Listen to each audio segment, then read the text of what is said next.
దారే లేని ఊరు ఉంటుంది, కరెంట్ లేని ఊరు ఉంటుంది, నీళ్లు కూడా లేని ఊరు ఉంటుంది. కానీ గుడి లేని ఊరిని ఎక్కడన్నా చూశారా? అవునరా, ఉండదు కదా. ఉండదు, అలాంటి ఊరే ఉండదు.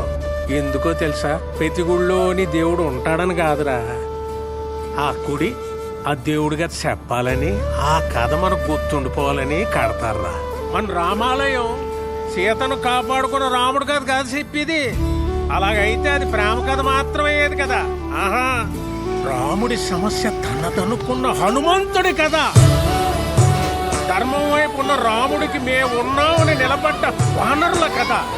అధర్మంపై గెలవడానికి యుద్ధం చేసిన సైన్యం కథ అది.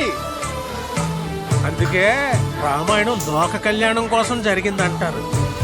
ప్రతి భజనలోనూ చెప్పుకునే ఈ కథ ఏదో ఒక రోజు మనకు ఉపయోగపడాలని చెప్తాం.